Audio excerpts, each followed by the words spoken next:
사랑하며 섬기는 정신교회 오신 여러분들을 진심으로 환영합니다. 아멘.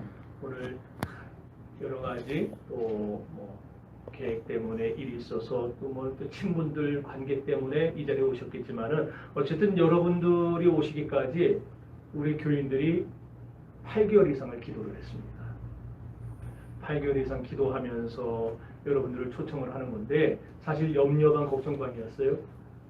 코로나가 워낙 기승이라서 이 초청을 해도 응하기도 그렇고 또 우리가 예배의 인원을 10%로 제한해 놓으니까 다 오지도 못하고 나머지는 또 온라인으로 예배를 드려야 되고 그러다 보니까 이게 참 이 뭔가 이렇게 손발이 안 맞는 것 같이 그래서 준비하는 사람도 애먹고 참 힘들었습니다. 그러니까 어쨌든 오늘 온라인으로든 또 이렇게 대면으로든 오신 여러분들은 그냥 오신 게 아니고 하나님이 여러분들을 이곳으로 등을 떠밀어 가지고 오신 분들이라 이렇게 생각하시기를 바랍니다. 그냥 온 거 아니에요. 다시 한번 여러분들을 하나님의 사랑 안에서 진심으로 환영하고 하나님께서 여러분에게 오늘 귀한 은혜를 내려주시기를 바랍니다. 제가 23살 때 고민이 많았습니다. 뭘 어떻게 살아야 될 것인가. 나는 과연 뭘 하며 살아야 될 것인가. 여러 가지 고민이 많았는데 그렇게 답을 찾지 못했어요. 그러다가 어느 날 성경을 통해서 제가 답을 발견합니다. 그리고 그 답이 저의 인생을 완전히 바꿔놨습니다. 저의 인생관을 바꿨고 제 삶의 목적도 바꿨고 그리고 결국에는 이 답을 다른 사람들에게도 가르쳐줘야 되겠다. 그래서 목사까지 됐습니다. 예수님은 누구신가? 거기서부터 출발했어요. 예수님은 과연 누구신가? 저는 모태신앙이에요. 세상 말로 엄마 뱃속에서부터 교회를 다녔습니다. 저희 부모님 그 이전 세대부터 다 교회를 다닌 완전히 그냥 태어나면서부터 기독교 문화에 젖은 집안이었어요. 그럼에도 불구하고 제가 청년의 나이가 되기까지 저는 교회를 다닌 거지 예수님이 누구신지 예수님이 어떤 분인지 거기에 대해서 깊이 생각해 본 적도 없고 관심도 없었어요. 그냥 다녔습니다. 그러다가 여러 가지 인생의 쓴물을 맛보게 되면서 인생이 왜 이러냐? 나는 이렇게 살아야 되느냐? 괜찮아요. 그러면서 예수님 과연 누구신가? 난 예수를 앞으로도 믿어야 될 것인가? 이런 고민을 하면서 해답을 찾았던 적이 있습니다. 예수님은 누구신가? 이 질문은 우리 인생을 살아가는 데 있어서 너무나도 중요합니다. 왜냐하면 이 질문을 그 질문에 대한 대답 여하에 따라서 그 한 사람의 인생이 모든 것이 결정되고 바뀌어지기 때문입니다. 예수님이 누구신지를 정확히 알 때 그 사람의 생각이 바뀝니다. 그 사람의 감정이 바뀌고 그 사람의 의지가 바뀌고 그 사람의 생활이 바뀝니다. 그래서 결국 그 사람의 인생 자체가 바뀔 수가 있습니다. 역사상 수많은 사람들이 예수님을 만난 후에 그들의 인생이 변화됐어요. 그렇다면 예수 그리스도는 과연 어떤 분인가? 첫째로 예수 그리스도는 태초 이전부터 존재하셨던 참 하나님이셨습니다. 오늘 보면 1절은 이렇게 말씀합니다. 태초에 말씀이 계시니라. 이 말씀이 하나님과 함께 계셨으니 이 말씀이 곧 하나님이시라. 세상 사람들은 예수 그리스도, 그 다음에 석가모니, 소크라테스, 공자 이런 부류를 하나로 묶어서 세계 4대 성현이라고 말들을 합니다. 제가 다른 종교를 매도하고 싶은 마음도 없고 그분들을 갖다가 제가 헐떠들 그런 생각도 없습니다. 물론 그분들도 다 나름대로 큰 일을 했습니다. 그러나 그런 분들과 그리스도 사이에는 도저히 어떻게 해볼 수 없는 근본적인 차이점이 하나 존재합니다. 그 차이점이 뭐냐? 공자도 석가모니도 소크라테스도 다 생육법에 따라서 누군가로부터 생명을 받아 존재하기 시작했고 결국에는 죽었다는 것입니다. 생육법이 뭡니까?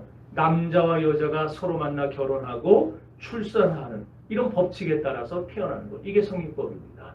그 사람들은 다 생육법에 의해서 세상에 왔고 생육법에 의해서 세상 살다가 늙어 세상을 떠났습니다. 그러나 오늘 예수 그리스도는 생육법에 따라서 태어나신 존재가 아닙니다. 예수님은 영원 전부터 존재하셨던 참 하나님이셨습니다. 태초에 말씀이 계시니라 요한복음이 이렇게 선포하며 시작합니다. 여기 이 말씀이라는 것은 로고스, 즉 예수 그리스도를 가리키는데 예수님은 이렇게 태초 이전부터 존재하면서 이 세상 우주 만물을 만드시고 이 세상의 모든 것들을 창조하시고 사람을 만드신 참 하나님이시라는 말입니다. 그래서 오늘 본문을 계속 읽다 보면 만물이 그로 말미암아 지은 바 되었다고 말하고 있는 것입니다. 둘째로 예수 그리스도는 어떤 분이냐? 육신이 되어 나를 구원하러 오신 참 사람이십니다. 오늘 본문 14절을 보면은 말씀이 육신이 되어 우리 가운데 거하심에 우리가 그의 영광을 보니 아버지의 독생자의 영광이요 은혜와 진리가 그 안에 충만하더라고 말씀을 했습니다. 여기서 말씀이 육신이 되었다는 말이 그리스도께서 사람이 되셨다는 거예요. 신이 신의 영광의 자리를 포기하고 피조물의 자리에 들어와서 그 피조물을 위해 죽는다. 세상 종교에서는 있을 수 없는 일입니다. 결코 이해가 불가능해요. 인간의 이성으로는 받아들일 수 없는 일입니다. 이렇게 예수님이 육신을 가지고 세상에 오신 걸 일컬어서 성육신이라고 불러요. 이룰성, 육육, 몸신 이렇게 해서 인간의 몸을 이루셨다는 겁니다. 인간의 몸으로 예수님이 오셨다는 걸 가리켜요. 그렇다면 예수님이 세상에 사람의 모습으로 사람이 되어 오신 이유가 있을 거 아니에요? 그 이유가 뭐냐? 그 이유는 바로 저와 여러분을 너무나도 사랑하시기 때문입니다. 그래서 요한복음 3장 16절은 이렇게 말을 합니다. 하나님이 세상을 이처럼 사랑하사 독생자를 주셨으니 이는 저를 믿는 자마다 멸망치 않고 구원을 얻게 하려 하심이라. 여기에 세상을 나로 바꾸셔도 됩니다. 하나님이 나를 이처럼 사랑하사 하나님이 황 목사를 이처럼 사랑하사 여러분의 이름을 넣어서 하나님이 나를 이렇게 사랑하셨다 이렇게 바꾸셔도 돼요. 그런데 계속해서 읽어보면 거기 중요한 사실 하나가 나옵니다. 멸망치 않고. 다시 말해서 무슨 말이냐? 이 세상은 모두 어디를 향해 가고 있다? 멸망을 향해 가고 있는 그런 세상이라는 말입니다. 그래서 저와 여러분은 태어나면서부터 멸망의 길을 가는 자들이에요. 이걸 그냥 놔두면 어떻게 되겠습니까? 멸망의 길을 가고 있는데 뻔히 알고 있는데 보고 있는데 이 멸망길을 가고 있는 사람을 우리가 돌려 세우든지 막든지 어떻게 하든지 해야지 그냥 놔두면 어떻게 되겠어요? 망하는 거예요. 죽는 거예요. 오늘 넋놓고 있으면 안 됩니다. 이 멸망을 피할 수 있는 방법을 찾아야 되고 이 멸망을 벗어날 수 있는 영생을 얻을 수 있는 길을 택해야 됩니다. 그 답이 과연 무엇이냐? 그 답을 우리가 찾을 수 있어야 된다는 말이에요. 그럼에도 불구하고 세상 사람들은 이 경고를 무시합니다. 그냥 듣기 싫어합니다. 아이 너나 교회 잘 다녀, 너나 예수 잘 믿어, 나는 그냥 이렇게 살다 죽을래 이러면서 무시를 해버려요. 그러면서 치명적인 착각을 하면서 살아가는 거예요. 그 착각이 세 가지입니다. 첫 번째 착각은 이 세상이 전부라는 착각입니다. 이 세상이 전부니까 어떻게 삽니까? 마음대로 사는 거예요. 마음껏 즐기다 살다 가면 그만이에요. 엄청난 착각, 엄청난 착각. 만약에 여러분들 이 세상이 전부라면은 우리도 그래도 돼요. 저 여러분들도 그냥 하고 싶은 대로 살면 됩니다. 그러나 성경은 전혀 그렇게 말하지 않습니다.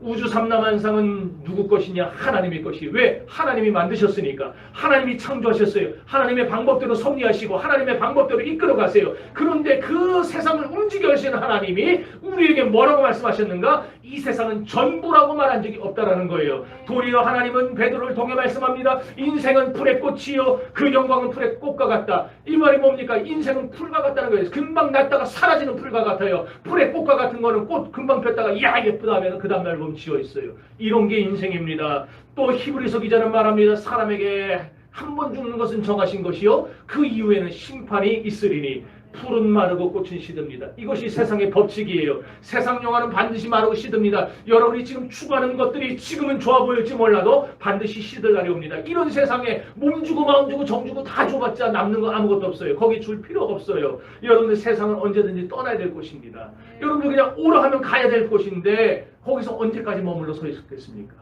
제가 어렸을 때에 겨울철이었어요. 한참 추울 때 얼마나 추웠는지. 그 초등학교 때 태권도장 갔다가 집에 가는 길이었어요. 너무 추니까 얘는 초등학생들 요즘도 그러더라고요. 여기 겨울에 보면은 그래 도복 입고 여기다가 그냥 이렇게 파카 하나 입고 그러고 다니잖아요. 애들을 태권도장에 보내봤어야 했지. 그때도 그랬어요. 도복 입고 속에 아무것도 안 입고 태권도장이 못 느껴져요. 속에 도복 입고 파카 하나 걸쳤는데 그 파카 뭐예요? 요즘 같은 5리터 파카도 아니잖아요. 70년대에. 그냥 그 솜니블로 누빈 거. 얼마나 춥습니까? 집에 가다가 너무너무 추워가지고 공사판에 그때는 공사장도 많았어요. 집들도 많이 졌어요. 그 공사판에 이렇게 드럼통 갖다 놓고 막 인부들이 불 쬐고 앉았는데 저도 거기 가서 가만히 서가지고 꼬맹이가 그 같이 불 쬐고 있었어요. 근데 여러분 그 불 쬐 때 어때요? 이렇게 쬐고 있으면 여기는 따뜻해요. 근데 등은 시렵잖아요. 그럼 또 뒤로 돌아요. 돌면 또 여기는 따뜻해지는데 여기 또 시려요. 계속 돌다 끝내. 인생이 그래서 돌고 도는 인생이에요. 근데 거기에 계속 있을 수 있습니까? 시간 다 됐는데 빨랑 집에 가야지. 그 아쉬운 발길을 뒤로 하고 돌아서는데 후회했어요. 그냥 거기 있을 거예요. 워낙 추우니까. 근데요, 집에 딱 들어가니까 집이 공사판 곁불보다 100배, 1000배 좋다는 걸 깨달았어요. 거기는 있어봐야 한쪽밖에 안 따뜻해요. 다른 쪽은 시려요. 그런데 집에 들어가서 아랫목에다가 이불 깔고 들어놓으니까 배 깔고 놓으니까 완전히 등이고 배고 다 따뜻해요. 집이 이렇게 좋은 공간을 그때 알았어요. 제가 어렸을 때 알았는데 저는 집을 안 나가요. 어렸을 때. 그래서 가출 한 번도 안 해봤어요. 네. 집이 이렇게 좋구나. 여러분, 이렇게 세상은요, 여관 같은 거예요. 잠깐 곁불 쬐다 가는 그런 공사판 불과 같은 거예요. 우리가 가야 될 집이 따로 있습니다. 그 집에 들어가야 될 날이 있는데 그 집에 들어갈 준비를 안 하고 여기서 이렇게 있어요. 계약기간 끝나면 끝나는 겁니다. 80년, 90년 계약기간 끝나면 용 빼는 재주 없습니다. 다 가야지. 그 후에는 문제는 심판이 기다리고 있다는 겁니다. 이걸 모르니까 세상에 집착하는 거예요. 그냥 돈 하고 살고 건강 하고 살고. 제 후배 중에 진짜 몸 좋고 테니스 좋아하고 목사 안수 받고 얼마 안 있어서 하나님 부르셨어요. 그렇게 몸이 좋았는데 건강했는데 맨날 가다가 테니스 치라고. 지금 제 친구들이 저를 그렇게 꼬셔요. 골프 치라고. 근데 내가 골프 칠 시간이 어딨냐. 근데 그게 그렇게 좋대요. 건강에. 그러면서 하고 다닌다는 거예요. 자기들은. 야, 너들 참 세월 좋다. 그러고 있는데 그거 아무 소용 없어요. 이 세상은 살다가 떠나면 그만. 여기 있는 동안에 우리에게 주어진 사명만 잘 감당하면 되지. 세상 것에 연연해서 살고. 물론 건강을 챙기셔야 돼요. 그러나 거기에 너무 매몰돼서 사는 거, 그거는 좋지 않습니다. 두 번째 착각을 하는 건 뭐냐? 나는 죄인이 아니라는 착각이에요. 자기는 죄인이 아니라는 거예요. 대부분의 사람들은 자기 자신을 너무 좋게 평가합니다. 나는 나쁜 사람이 아니라는 겁니다. 그래서 TV에 나쁜 사람들 얘기가 나오고 뉴스가 나오면 쳐죽일 놈 나쁜 놈 그러면서 자기는 나쁜 사람을 생각을 안 해요. 나는 그래도 쟤보다는 낫지 않냐. 그래도 어느 정도는 좀 나는 착한 사람 아니냐. 그래요. 그래서 기독교를 싫어합니다. 기독교는 매일 날 보고 죄인이라고 그러니까. 죄를 회개하라고 그러니까. 하지만 여러분, 내가 죄인이라는 사실을 아무리 부인하고 듣기 싫다고 해도 내가 죄인인 이유는 너무나 확실하고 분명합니다. 그 이유가 뭐냐? 내가 왜 죄인이냐? 하나님이 우리를 만드신 이유가 이사야 43장에 나와요. 우리에게 찬양을 받으시기 위함입니다. 하나님을 찬양하라고 우리를 창조하셨어요. 그리고 하나님을 모시고 살라고 우리를 만드셨어요. 하나님을 섬기며 살라고, 하나님을 위해서 살라고 우리를 만들어 놓으셨어요. 그런데 오늘날 사람들은 하나님을 찬양하고 하나님 모시고 하나님과 섬기며 하나님과 더불어 사는 것이 아니라 나를 모시고 살아요. 내가 주인입니다. 모든 것의 중심이에요. 내 생각이 옳고 내 생각이 모든 것이 다고 내가 내 삶의 주인이고 내 인생의 결정권자는 납니다. 그래서 자기 자신만을 위해서 살고 자기의 욕망과 목표만을 위해서 살아갑니다. 하나님을 모시며 살아가는 게 아니라 자기를 모시면서 살아가는 거예요. 여러분, 내가 내 삶의 주인, 그렇게 생각하지 마세요. 결과적으로 하나님이 앉으셔야 될 영광의 자리를 내가 강탈해버렸어요. 그 자리를 내가 하나님 밀어버리고 내가 앉아버렸습니다. 자기가 하나님이 되어버린 거예요. 그리고 자기의 생각대로 판단합니다. 이건 이렇고 저건 저렇고 이 사람은 이래서 나쁘고 저 사람은 저래서 나쁘고. 판단은 하나님의 영역입니다. 우리가 피조물의 입장에서 누가 누구를 판단하고 누가 누구를 정죄합니다. 여러분, 이것이 바로 하나님을 배신하고 대적하는 죄예요. 그래서 모든 사람은 다 그런 죄인이에요. 하나님의 앉으셔야 될 자리 내가 앉아 있으니까 그게 죄라는 거예요. 또 하나 내가 죄인인 이유는 죽는다는 사실이 내가 죽는다는 게 죄인이라는 증거예요. 왜 그런가? 세상에 태어나서 안 죽고 지금까지 살아가는 사람 본 적 있습니까? 다 죽습니다. 일본에 121살 먹은 할머니인가? 그 사람도 죽었어요. 몇 년 전에. 맞다고 지금 띵동하잖아요. 지금. 기가 막혀요. 이렇게 정확하게 시간 맞춰서 띵동하는지.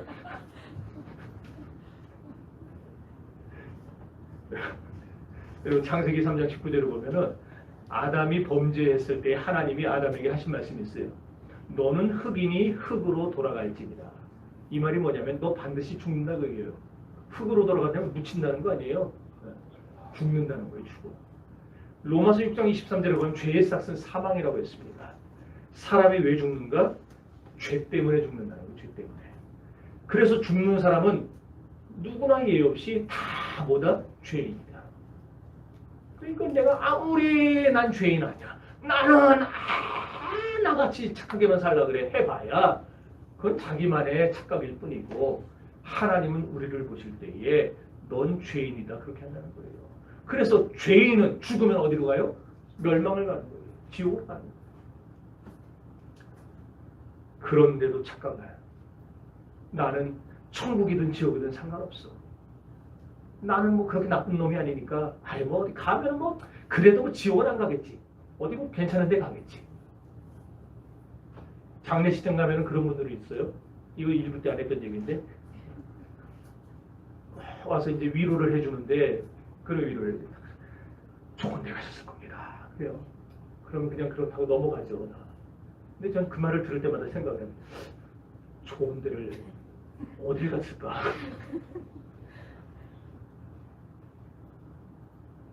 세 번째 착각은 죽으면 그만이라는 착각이에요. 저도 정말 그러면 좋겠어요. 죽으면 그만이면 좋겠어요. 그럼 전 지금까지 못 해봤던 거 다 할 겁니다. 이 자리에 저를 오랫동안 20여 년 가까이 짧게는 10년 이상 아신 분들도 있어요. 제가 목사가 돼가지고 하고 싶은 것도 못하고 먹고 싶은 것도 못 먹고 가고 싶은 데도 못 가고 그러고 살았어요. 지금도 저는 아침에 아침밥 먹고 8시 되기 전에 여기 출근합니다. 출근해서 저녁에 퇴근할 때까지 여기 쫙 앉아있어요. 앉아갖고 뭐하냐 성경 보고 연구하고 그 다음에 설교 준비하고 이게 하루 일과예요. 하루 일과. 1년 반이 넘는 동안에 하도 제가 안 나다녀가지고 맨날 앉아봐 있으니까 우리 교인들 다 아시죠?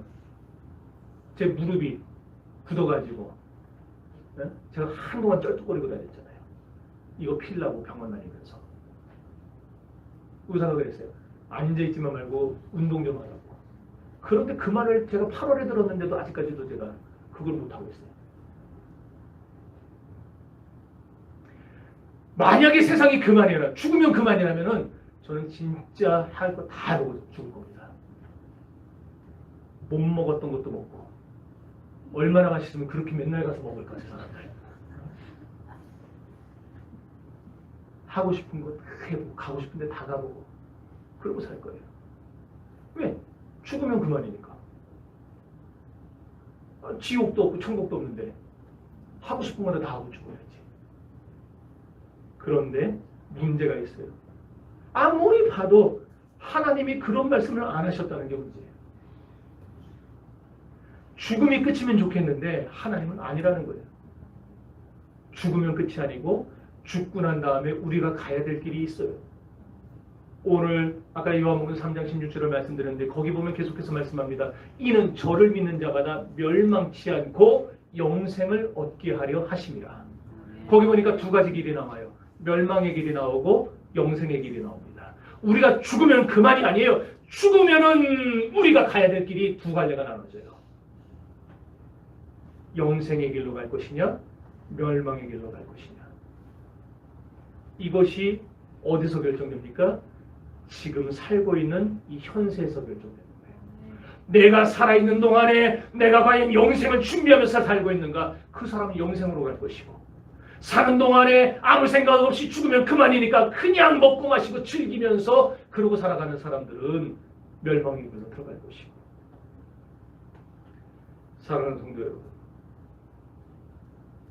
죽어서 저와 여러분이 내세의 길로, 영생의 길로 들어가야지 멸망의 길로 들어서면 되겠습니까? 문제는 둘 다 갈 수 없다는 거예요. 동시신호가 없어요. 죽으면은 그냥 일방통행이에요. 하나 딱. 죽어서 내세에 들어가면은 멸망의 길과는 상관없는 사람이고, 멸망의 길로 들어가는 사람은 죽었다 깨나도 영생의 길로 옮겨올 수가 없어요. 그래서 성경의 누가복음 19장에 그 죽은 부자와 나사로의 비유를 통해서 부자가 내 아직 세상에 남아있는 내 형제들, 내 가족들, 저 나사로 보내가지고 좀 알려주라고, 여기 오지 말게 알려주라고. 그랬더니 호스 그러잖아요. 너희와 우리 사이에는 큰 구렁이 있어서 여기서 건너갈 수 없고 거기서 여기로 넘어올 수도 없다. 세상에는 선지자들이 있으니 저희에게 들어가. 여러분, 죽으면 그만 아닙니다. 그 다음에 분명히 존재합니다. 제가 이건 여러분들 겁주려고 하는 얘기 아니에요. 저도 사람인데 양심이 있지 어떻게 초면에 제가 겁주겠어요. 여러분 겁주는 얘기 아니에요. 성경에서 그렇다고 말씀하기 때문에 여러분에게 말씀드리는 거예요. 인간은 그런데도 세상이 전부라는 착각을 하고, 나는 죄가 없다고 착각하고, 죽으면 그만이라는 착각을 하며 살아갑니다. 만일 그렇다면, 진짜라면 인간이야말로 허무한 존재 아니겠어요? 그래서 세상 사람들이 자꾸 자살하는 겁니다. 너무 허무하니까. 더 이상 뭐 꿈꿀 것도 없고 할 것도 없고 하니까. 하루하루가 종말을 향해 가는 인생이라면 얼마나 그 인생이 비참하고 불쌍합니까? 그런데 여러분, 이렇게 절망적인 나를 살리려고, 종말을 향해 가는, 절망을 향해 가는, 멸망을 향해 가는 나를 살려내려고 자기 목숨을 대신 내어준 분이 계세요. 나를 너무나 불쌍히 여기시고 너무나 사랑하셔서 견디지 못하는 분이 있어요. 어떻게 하는지 간에 나를 이 멸망의 길에서 끄집어내고 영생의 길로 집어넣으려고 그렇게 안달복달하는 분이 계시다라는 거예요. 그분이 누군지 아십니까? 그분이 바로 하나님이십니다. 하나님은 천지 만물을 지으신 창조자입니다. 하나님 외에는 이 우주 안에서 경배를 받을 만한 존재가 없습니다. 그런 하나님이 나를 보면서 불쌍해서 견디지 못한다는 거예요. 어떻게 하든지 멸망에서 끄집어내야 되겠다. 어떻게 하든지 영생의 길로 들여보내야 되겠다. 그래서 답을 찾지 못하고 헤매고 있는 나를 불쌍히 여겨서 이 세상에 나를 살리시려고 독생자 예수 그리스도를 보내주셨어요. 외아들을 세상에 보내 나를 위해 내 죄를 짊어지고 내 죄를 대신해서 내 아를 영혼을 구원하시려고 하나님은 그 아들을 십자가에 못 박아 죽이셨어요. 나를 사랑한다는 그 단 하나의 이유 때문에 예수님은 모든 하늘의 영광을 버리시고 이 땅에 인간의 몸으로 내려오셨습니다. 여러분, 흠도 없고 티도 없게 만들어서 나를 천국 데려가시고, 우리가 흠이 있고 티가 있으면요 천국 못 가요. 왜? 천국은 흠도 없고 티도 없는 곳인데 어떻게 들어가겠어요? 그게 다 정리가 돼야지. 그런데 우리 힘으로는 그 흠과 티를 벗겨낼 수 있는가? 아무리 비싼 이태리 타월로 문질러 보세요. 살갗이 벗겨지는 문질러 봐도 우리의 심령에 새겨진 흠과 티는 벗겨낼 수 없습니다. 그래서 하나님이 대안을 찾으셨어요. 우리 힘으로 안 되니까. 하면 좋겠는데 안 되니까. 그래서 안 되겠다. 내가 직접 해야 되겠다. 그래가지고 외아들을 세상에 보내신 거예요. 아들아, 네가 저 사람들의 흠과 티를 대신 짊어지고 죽어야 되겠다. 이렇게 나를 사랑해서 사람의 몸으로 이 세상에 오셨다는 진리를 믿는 것이야말로 우리 기독교 신앙의 출발이요 기준입니다. 여러분, 기준 뭔지 알잖아요. 학교 다닐 때 기준 체육 시간에 해보셨잖아요. 선생님 마음이에요. 맨 앞에 있는 사람 기준으로 하는 적 별로 없잖아요. 야, 너 기준해. 그러면 기준! 그러면 어떻게 해요? 죄다 떠나서 그 뒤에 서야 돼요. 안 서면 어떻게 됩니까? 벌 서는 거예요. 기합 받고. 기준이 왕이에요. 기준이. 무조건 기준 정해놓으면 걔가 다 끝내버리는 거예요. 하나님이 정하신 기준이 그거라는 거예요. 예수 그리스도께서 인간의 몸으로 이 세상에 오셨다. 그리고 나를 위해 십자가에 달려 죽으셨다. 이것을 믿는 것이 우리 기독교 신앙의 기준이고 출발이다 이 말입니다. 요한일서 4장에 보면은 그래서 이렇게 말을 해요. 예수께서 육체로 오신 것을 시인하는 영마다 하나님께 속한 영이요 그렇지 않은 영마다 예수께서 육체로 오신 것을 시인하지 아니하는 영마다 하나님께 속한 것이 아니라. 그러면서 뭐라 그러냐? 저는 마귀에 속한 자니라 그랬어요. 왜 예수님이 세상에 오신 것을 시인하는 게 기준이에요? 예수님이 오신 것을 믿고 시인하는 사람은 하나님께 속한 것이고 그걸 시인하지 않으면 마귀에게 속했기 때문입니다. 여러분 성육신을 믿는 것 이것이 그런 중요해요. 자, 그 다음에 셋째로 예수 그리스도가 누구시냐? 세상죄를 지고 가는 하나님의 어린 양이라고 했습니다. 1장 29절 요한복음 1장 29절을 보면은 요한이 예수께서 자기에게 나오심을 보고 말하되 보라 세상죄를 지고 가는 하나님의 어린 양이로다 그랬습니다. 구약 성경에 보면 어린 양이라는 표현이 자주 나와요. 이 어린 양은 죄인이 자기 죄를 용서받기 위해서 하나님께 대신 제물로 바치는 그 제물을 어린 양이라고 했어요. 이사야 선지자는 이사야 53장에서 예수님을 가리켜 이렇게 말을 합니다. 세상 죄를 지고 가는 하나님의 어린 양이로다. 그걸 오늘 요한이 인용해가지고 말을 한 거예요. 구약에서 어린 양 제사할 때 양을 딱 끌고 와요. 양이든 염소든 끌고 와서 제사장한테 데려다 놓고 내가 하나님 앞에 죄를 지어서 제사하러 왔습니다. 그러면은 제사장이 시키는 거예요. 양한테 양의 머리에 손을 얹어라. 손을 얹어요. 그럼 딱 얹어놓고 고백하게 하는 거예요. 무슨 죄를 졌는지. 내가 아내에게 이런 죄를 졌습니다. 내가 남편에게 이런 죄를 졌습니다. 내가 하지 말아야 될 걸 했고 내가 사기를 쳤습니다. 뭐 했습니다. 내가 간음을 했습니다. 그러고 이 죄를 제사장이 너의 죄가 양에게 전가됐다. 옮겨졌다. 선언을 해요. 그러면은 그 양을 죽여서 피를 받아서 하나님께 다 드리고 그 제물을 불태워서 드려요. 그럼 그 하나님이 피와 그 제물의 향기를 맡으시고 흠양했다라는 말이 그래서 나왔어요. 흠양했다. 기쁘게 받으시고 내 죄를 도말하시는 거예요. 죄가 없다. 이제 넌 죄가 없다. 돌아가도 좋다. 이렇게 하시는 거예요. 그게 구약의 제사법이었어요. 그런데 오늘 예수 그리스도가 그랬다는 거예요. 그런 하나님의 어린 양. 내 죄를 하나님이 예수 그리스도의 머리로 옮겨버리셨어요. 그리고 내 죄를 대신 짊어지고 담당하고 십자가에서 피를 흘리며 죽게 만드셨어요. 그게 통해서 예수님이 마지막 하신 말씀이 뭐예요? 다 이루었다라는 거예요. 다 이루었다라는 말 끝나자마자 하나님이 우리 죄를 예수님께 다 이거 쉬운 거예요. 전가시킨 거예요. 그래서 우리가 살아납니다. 여러분, 그런데 여기 이사야는 예수님이 유대인의 죄를 짊어지고 간다고 하지 않고 세상 죄를 지고 가는 하나님의 어린 양이라고 했어요. 이건 무슨 말이냐? 예수님은 부자의 편에만 서는 것이 아니고 가진 자, 능력자, 똑똑한 자의 편에만 서시는 게 아니라 예수님은 가난한 자도 그리고 약한 자도 병든 자도 예수님은 다 용서하시고 구원한다는 겁니다.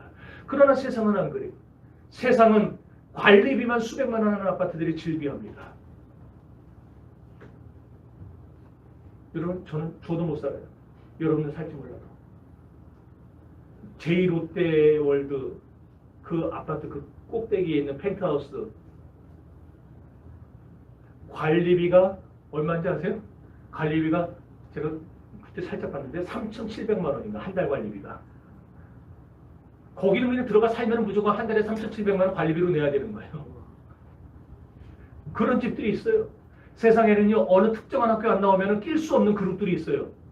그래서 어느 학교 나와서 네 어디 나왔는데 아 그래? 이러면서 받아주고 어디 나왔는데 그러면은 따돌리고 안 받아주고 이래요 세상은. 그래서 세상은 차별이 일상화되어 있습니다. 그냥 특별한 혜택을 특별한 사람만 누리는 게 당연하다 생각하는 거예요. 대장동 특혜 특별한 사람들만 누리는 거예요. 대장동이 뭔지 모르시는구나. 그런데 기독교는요 특별한 사람만 누리잖아요. 기독교는 누구든지 그가 돈이 있든지 없든지, 그가 병에 걸렸든지 건강하든지, 그가 힘이 있든지 없든지, 똑똑하든지 무식하든지, 그가 예수 그리스도를 믿기만 하면, 그가 예수를 영접하기만 하면 하나님은 누구든지 구원하는 거예요. 그게 기독교입니다. 여러분이 지난날 어떻게 살아왔는지는 상관없습니다. 여러분이 어떤 죄를 지었든지 하나님은 묻지도 따지지도 않습니다. 회개하고 예수 그리스도를 믿기만 하면 하나님은 나의 모든 죄를 용서하시고 나를 구원하시고 하나님의 자녀가 되는 권세를 누리게 하시는 것입니다. 2001년도 3월 달에 홍제동에서, 저 홍제동에서 다세대 주택에 불이 났어요. 그 중학교 학생이 엄마하고 싸워가지고 홧김에 불을 지른 건데, 그만 좀 게임 좀 그만하라고. 너무 쉽게 너는 맨날 그냥 밥 처먹고 게임밖에 안 하냐고. 애가 열이 받아 새벽 3시에 불을 질러버렸어요. 엄마가 자다 놀래 깨가지고 탁 튀어나왔는데, 이제 막 소방서들이 와서 불을 끄려고 하는데 이게 너무 많이 번져가지고 어떻게 손을 쓸 수가 없어요. 근데 엄마가 보니까 자기 아들이 안 보여요. 그러니까 그냥 소방관들을 붙들고, 내 아들이 저 안에 있어요. 내 아들이 저 안에 있어요. 아직 못 나왔어요. 내 아들 좀 살려주세요. 그래서 소방관들도 못 들어가요. 불을 뭐 그 사람들이 한두 번 꺼봤겠어요? 이 상황에는 우리 못 들어갑니다. 안 됩니다. 안 됩니다. 엄마가 매달리는 거예요. 내가 죽기면 어떡해요. 내 아들 살려주세요. 그래서 소방관들이 6명이서 이 엄마가 너무 애절하게 막 매달리니까 어떻게 할 수가 없어갖고, 알겠습니다 하고서는 들어가면 안 되는데 몸에다 물을 다 끼얹고, 그러고서 6명이서 들어갔어요. 빨리 차려갖고 나오겠다고. 근데 들어가서 분명히 있을 거라고 이렇게 방을 찾아갔는데 애가 없어요. 이거 뭐 더 이상 어떻게 할 수도 없는데, 야, 우리 한 번만 더 찾아보자. 그러는 사이에 천장이 무너져서 6명이 다 불에 깔려 죽었어요. 근데 분명히 집안에 있다고 했던 그 아들놈이 바깥에서 어슬렁으로 돌아다니면서 불 구경하고 있었던 거예요. 그 다음날 방송사에서 인터뷰를 동네 사람들 하는데, 사람들이 그래요. 저놈의 새끼가 죽어야 되는데, 저놈의 자식이 죽어야 되는데 애꿎은 6명이 죽었다. 소방관들이 죽었다고. 저놈이 죽어야 돼. 저놈이 죽어야 되는데. 걔가 평상시에 어떻게 했는지가 그 대목에서 나오는 거예요. 어떻게 살았는지가. 여러분, 저는 근데 그 얘기를 딱 들으면서 내 생각을 했어요. 예수님은 무슨 죄가 있어서 죽었습니까? 예수님은 무슨 뭐 문제가 있어서 죽었습니까? 내가 죽어야 되는 거예요.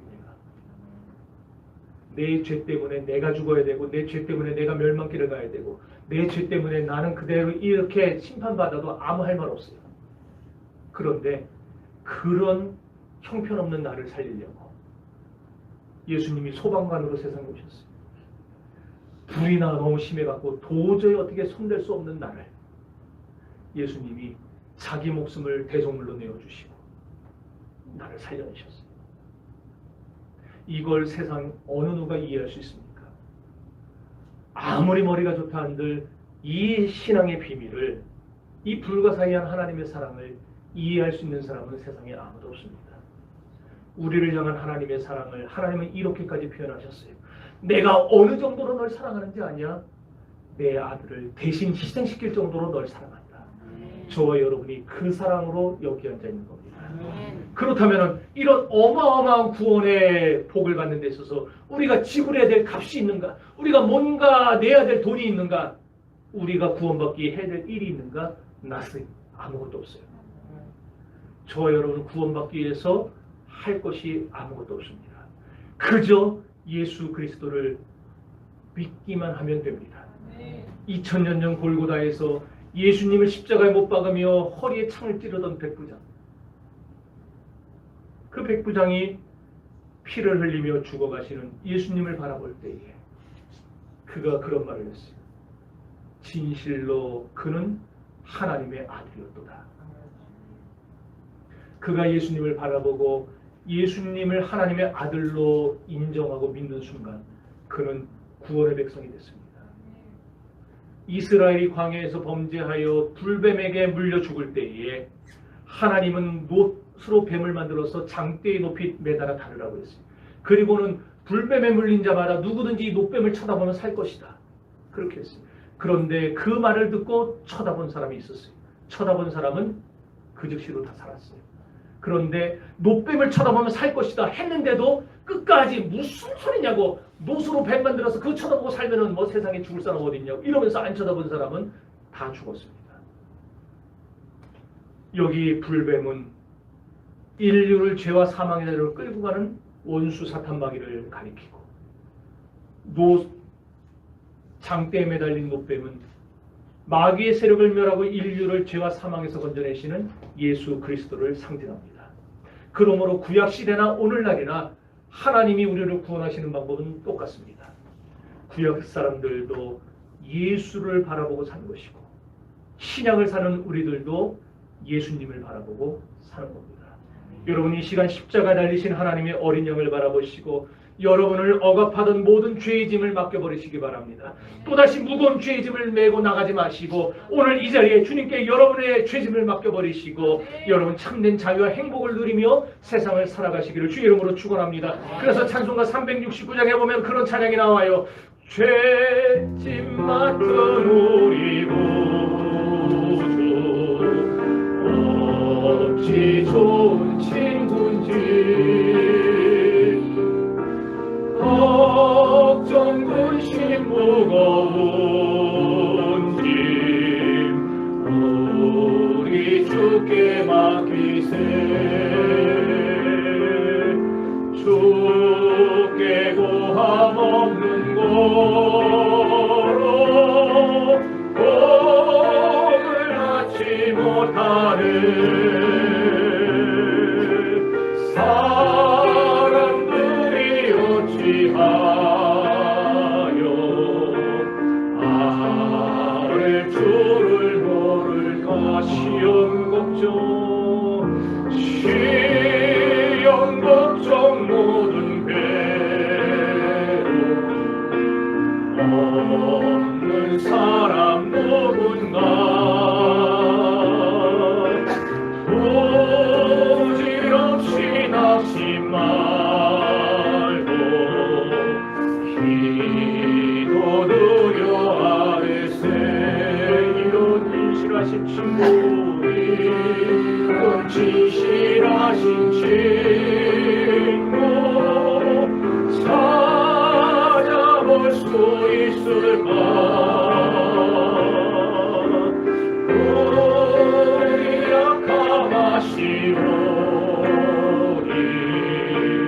없지 아니하리까. 근심 걱정 무거운 짐, 근심 걱정 무거운 짐 아니 진짜 누군가. 귀한 천원 우리 예수 주께 기도 드리세. 아멘. 세상 친구 멸시하고 너를 조롱하여도 예수 품에 안기어서 참된 위로받겠네.